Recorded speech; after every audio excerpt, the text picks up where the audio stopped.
We're in the endgame now.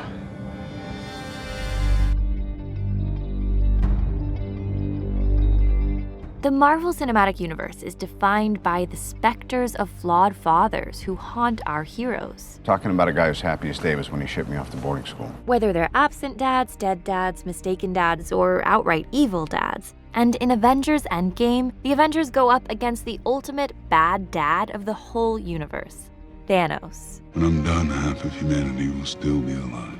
But in fact, Infinity War already gave us an incredibly symbolic scene of this universe's founding father, Tony Stark, fighting Thanos,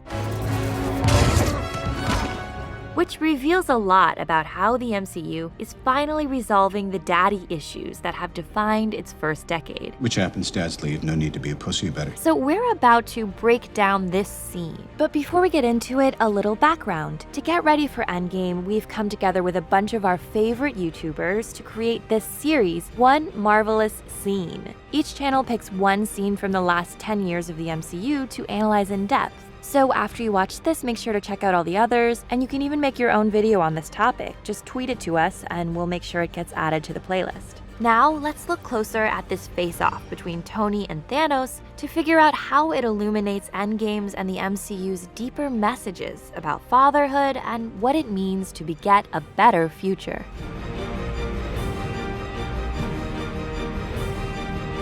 Before we go on, if you're new here, be sure to subscribe and click the bell to get notified about all of our new videos. You throw another moon at me, and I'm gonna lose it. Stark. You know me? I do. As soon as the two meet in the scene, the dialogue reveals something surprising. Thanos knows Tony. He's aware of Stark from that original battle in New York as the person who undid the plan. Meanwhile, from the Battle of New York on, Tony has also had some version of Thanos in his brain, as an idea without a name. Thanos has been inside my head for 6 years. Co-director Joe Russo has said that Tony, quote, has predicted a threat like Thanos. It's lived in his brain even though he couldn't name it. Threat is imminent. In Age of Ultron, Tony has a vision of what looks like a post-apocalyptic world where his fellow Avengers are dying. You could have saved us. And the setting of this fight scene in Infinity War is not unlike the wasteland of that vision, which on some level has already come to pass. Watching my friends die, you'd think that'd be as bad as it gets, right? Nope. Wasn't the worst part. The worst part is that you didn't. Thanos' explanation for how he knows Tony is the enigmatic line, You're not the only one cursed with knowledge. both characters have access to some sort of mysterious insight, which makes them feel they have to make tough decisions others don't understand. We can bust arms dealers all the livelong day, but that up there, that's the end game. If life is left unchecked, life will cease to exist. It needs correction. You don't know that! I'm the only one who knows that. The technology-obsessed Tony is a known futurist, Futurist, gentlemen! The futurist is here! He sees all! and that's something he has in common with Thanos. They're both Curse of aware Thanos, of something from an early point and constantly having to deal with being smarter. Thanos is a futurist as much as Tony Stark. In fact, these two are similar in a lot of ways. Both approach problems logically, without emotion. Genocide. But random, dispassionate fare to rich and poor alike. Their instinct is to solve the world's problems through systems of control, We need to be put in check. and they may do damage to humankind while trying to protect it. Ultron can't tell the difference between saving the world and destroying it. Where do you think he gets that? So on one level, this scene represents Tony going up against a dark mirror of himself.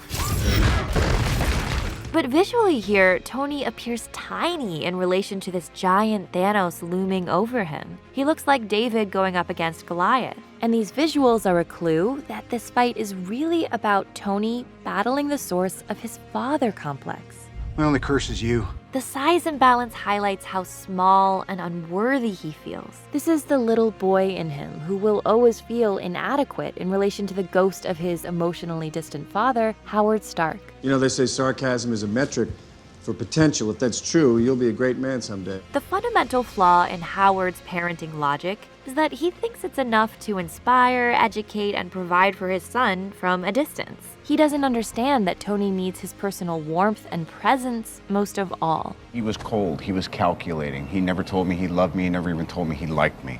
When Tony watches this video of his father in Iron Man 2, we see Howard rebuff his young son. Put it back where you got it from.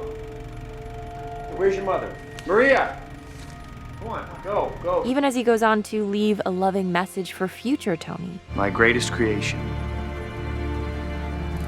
is you. In this scene, when Thanos puts his huge hand on Tony's head, it feels like a paternal gesture. Yeah, my respects, Stark. But evoking a perversion of fatherly love, because here he's trying to kill Tony. So this moment captures how Thanos is a grotesque embodiment of all the daddy issues that pervade the MCU.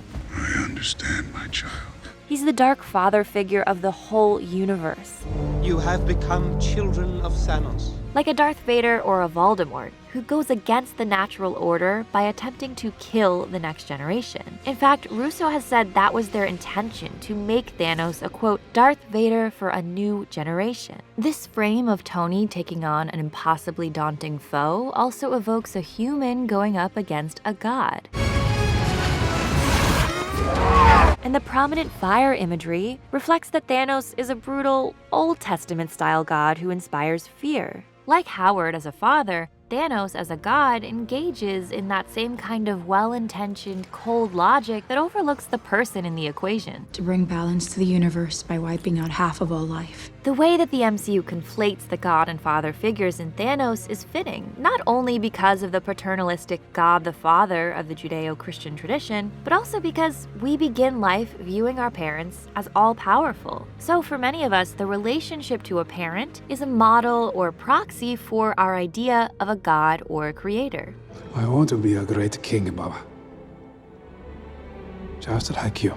And in fact, the MCU uses its father issues to get at a bigger existential question of how we relate to the universe at large. Through this twisted version of a god, the Avengers grapple with inheriting a world that's imperfect, unfeeling, and disappointing. He invades planets, he takes what he wants, he wipes out half the population. Moreover, we can't escape being shaped by our disappointing world. It's an imperfect world, but it's the only one we've got. Even if the son rejects the flawed father, he'll inevitably take after him in some ways. This is the key to the future. Reframe the future!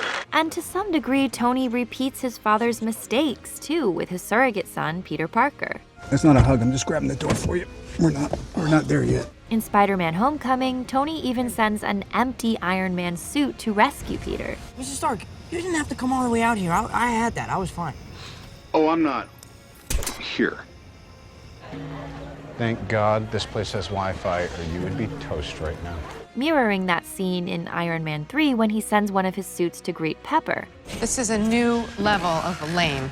So these scenes symbolize that, like his dad, Tony doesn't always get the importance of being there, in the flesh, for the people you love. His reflex is to hide behind his technology. My armor? It was never a distraction or a hobby. It was a cocoon. And that's what he does in this scene with Thanos. But his tech is inadequate and can't protect him. At the end, his suit is all burnt up in ruins. And this might make us think of his conversation with Peter in Homecoming. I'm nothing without this suit. If you're nothing without this suit, then you shouldn't have it, okay? Gotta sound like my dad. This scene's ultimate impact is that, like Infinity War as a whole, it ends the wrong way. Tony loses the fight. After this, Doctor Strange gives up the Time Stone to save Tony. There was no other way. So what makes Tony so important in this fight, even though he looks glaringly outmatched here and may not be the strongest Avenger in objective terms? You know me? I do. Thanos' knowledge of Tony reveals that he believes this person could present a real problem for him. He doesn't spend a lot of energy intentionally trying to murder people unless they're in some way a threat to his agenda.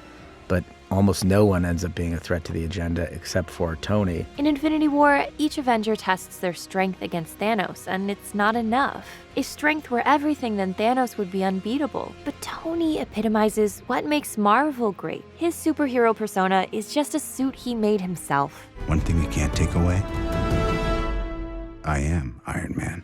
The real source of his power is that person underneath the suit, who has the plucky, versatile, cunning ingenuity that David used to outwit the giant. It's that unique brain with the creative insight to find the way around the problem. You're not the guy to make the sacrifice play, to lay down on a wire and let the other guy crawl over you. I think I would just cut the wire. While Tony is conspicuously human here, Thanos is not truly the god that he pretends to be. Notice this line near the end of the scene. All that for a drop of blood. These words seem to tell us that the Avengers' efforts are futile, but they call on something that Ivan Vanko says in Iron Man 2. If you can make God bleed, then people will cease to believe in him. So this drop of blood actually proves that Thanos can be beaten.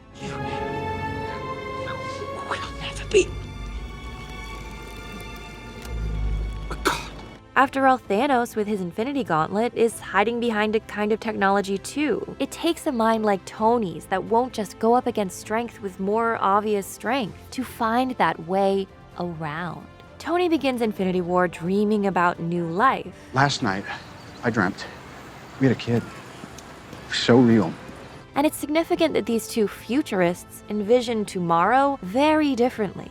Thanos sees the future as weak, needing to be controlled and determined by him. But the key to parenthood and engendering a positive future is respecting new life and letting it determine itself. In other words, listening to the actual kid in front of you. Nice work in DC. Okay. My dad never really gave me a lot of support, and I'm just trying to break the cycle of shame. I'm kind of in the middle of something right now. Don't cut me off when I'm complimenting you. While he might take a little time to get there, we see Tony eventually giving Peter this validation and trust. You're an Avenger now. And with him, we have to hope and trust that his descendants in the MCU will carry on his best qualities. I'm just trying to protect us. Future us's, and that's it. Because if there's anything Iron Man has taught us over the last decade, it's that we humans have a lot more superpower within us than we know. Humans. They are not the cowering wretches we were promised. Hi guys, it's Susanna and Deborah, and we are The Take. If you like what we're doing and you're new here, please subscribe.